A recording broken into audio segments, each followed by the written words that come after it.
Chapter 6. Pig and Pepper. For a minute or two she stood looking at the house and wondering what to do next, when suddenly a footman in livery came running out of the wood. She considered him to be a footman, because he was in livery. Otherwise, judging by his face only, she would have called him a fish, and rapped loudly at the door with his knuckles.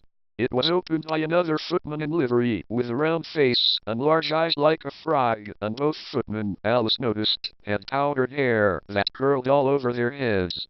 She felt very curious to know what it was all about, and crept a little way out of the wood letter, nearly as large as himself, and this he handed over to the other, saying in a solemn tone, "For the Duchess. An invitation from the Queen to play croquet." The frog footman repeated in the same solemn tone, only changing the order of the words a little, "From the Queen. An invitation for the Duchess to play croquet." Then they both bowed low, and their curls got entangled together. Alice laughed so much at this that she had to run back into the wood for fear of their hearing her, and when she next peeped out, the fish footman was gone, and the other was sitting on the ground near the door, staring stupidly up into the sky. Alice went timidly up to the door and knocked. "There's no sort of use in knocking," said the footman, "and that for two reasons. First, because I'm on the same side of the door as you are. Secondly, because they're making such a noise inside, no one could possibly hear you." And certainly there was a most extraordinary noise going on within, a constant howling and sneezing, and every now and then a great crash, as if a dish or kettle had been broken to pieces. "Please, then," said Alice, "how am I to get in?" "There might be some sense in your knocking," the footman went on, without attending to her, "if we had the door between us. For instance, if you were inside, you might knock, and I could let you out, you know." He was looking up into the sky all the time he was speaking, and this Alice thought decidedly uncivil. "But perhaps he can't help it," she said to herself. "His eyes are so very nearly at the top of his head. But at any rate he might answer questions. How am I to get in?" She repeated aloud. "I shall sit here," the footman remarked, "till tomorrow." At this moment the door of the house opened, and a large plate came skimming out, straight at the footman's head. It just grazed his nose, and broke to pieces against one of the trees behind him. "Or next day, maybe," the footman continued in the same tone, exactly as if nothing had happened. "How am I to get in?" asked Alice again, in a louder tone. "Dreadful," she muttered to herself, "the way all the creatures argue. It's enough to drive one crazy." The footman seemed to think this a good opportunity for repeating his remark, with variations. "I shall sit here," he said, "on and off, for days and days." "But what am I to do?" said Alice. "Anything you like," said the footman, and began whistling. "Oh, there's no use in talking to him," said Alice desperately. "He's perfectly idiotic." And she opened the door and went in.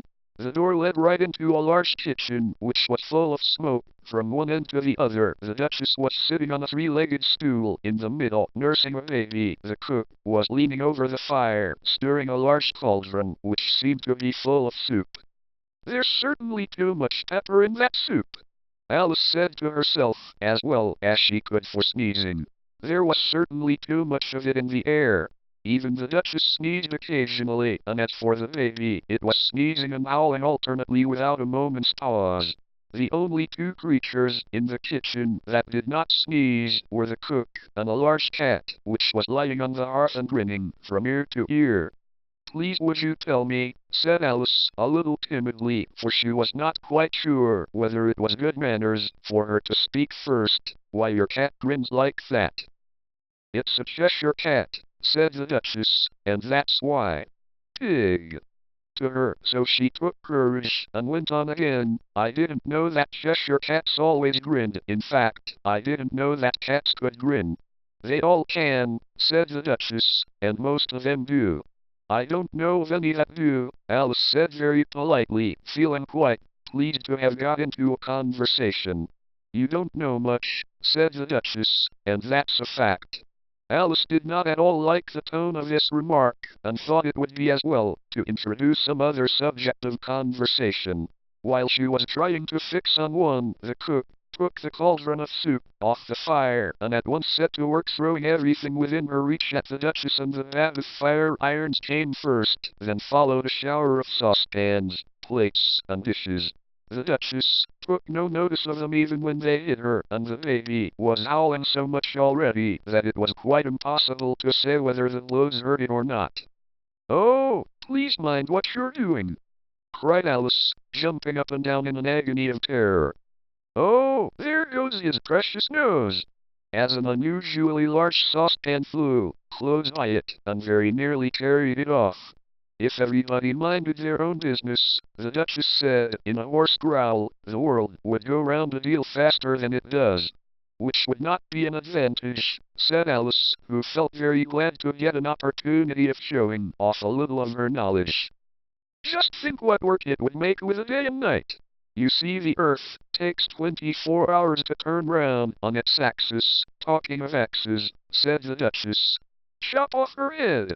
Alice glanced rather anxiously at the cook, to see if she meant to take the hint, but the cook was busily stirring the soup, and seemed not to be listening, so she went on again. 24 hours, I think, or is it 12? Oh, don't bother me," said the Duchess. "I never could abide figures." And with that she began nursing her child again, singing a sort of lullaby to it as she did so, and giving it a violent shake at the end of every line. "Speak roughly to your little boy, and beat him when he sneezes. He only does it to annoy, because he knows it teases." Chorus, in which the cook and the baby joined. "Wow, wow, wow." While the Duchess sang the second verse of the song, she kept tossing the baby violently up and down, and the poor little thing howled so that Alice could hardly hear the words. "I speak severely to my boy. I beat him when he sneezes, for he can thoroughly enjoy the pepper when he pleases." Chorus. "Wow, wow, wow. Here, you may nurse it a bit, if you like," the Duchess said to Alice, flinging the baby at her as she spoke. "I must go and get ready to play croquet with the Queen," and she hurried out of the room. The cook threw a frying pan after her as she went, but it just missed her. Alice caught the baby with some difficulty, as it was a queer-shaped little left foot, so as to prevent its undoing itself, she carried it out into the open air. "If I don't take this child away with me," thought Alice, "they're sure to kill it in a day or two. Wouldn't it be murder to leave it behind?" She said the last words out loud, and the little thing grunted in reply. It had left off sneezing by this time. "Don't grunt," said Alice. "That's not at all a proper way of expressing yourself." The baby grunted again, and Alice looked very anxiously into its face to see what was the matter with it. There could be no doubt that it had a very turned-up nose, much more like a snout than a real nose. Also its eyes were getting extremely small for a baby. Altogether Alice did not like the look of the thing at all. But perhaps it was only sobbing, she thought, and looked into its eyes again, to see if there were any tears. No, there were no tears. "If you're going to turn into a pig, my dear," said Alice seriously, "I'll have nothing more to do with you. Mind now." The poor little thing sobbed again, or grunted, it was impossible to say which, and they went on for some while in silence. Alice was just beginning to think to herself, "Now, what am I to do with this creature when I get it home?" When it grunted again, so violently that she looked down into its face in some alarm. This time there could be no mistake about it. It was neither more nor less than a pig, and she felt that it would be quite absurd for her to carry it any further. So she set the little creature down, and felt quite relieved to see it trot away quietly into the wood. If it had grown up, she said to herself, it would have made a dreadfully ugly child, but it makes rather a handsome pig, I think. And she began thinking over other children she knew, who might do very well as pigs, and was just saying to herself, if one only knew the right way to change them, when she was a little startled by seeing the Cheshire Cat, sitting on a bough of a tree a few yards off. It ought to be treated with respect. "Cheshire Puss," she began, rather timidly, as she did not at all know whether it would like the name. However, it only grinned a little wider. "Come, it's pleased so far," thought Alice, and she went on. "Would you tell me, please, which way I ought to go from here?" "That depends a good deal on where you want to get to," said the cat. "I don't much care where," said Alice. "Then it doesn't matter which way you go," said the cat. "So long as I get somewhere," Alice added as an explanation. "Oh, you're sure to do that," said the cat, "if you only walk long enough."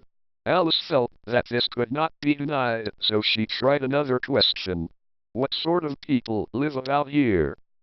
"In that direction," the cat said, waving its right paw round, "lives a hatter, and in that direction, waving the other paw, lives a March hare. Visit either you like, they're both mad, but I don't want to go among mad people," Alice remarked. "Oh, you can't help that," said the cat. "We're all mad here. I'm mad. You're mad. How do you know I'm mad?" said Alice. "You must be," said the cat, "or you wouldn't have come here." Alice didn't think that proved it at all, however, she went on, "And how do you know that you're mad?" "To begin with," said the cat, "a dog's not mad. You grant that?" "I suppose so," said Alice.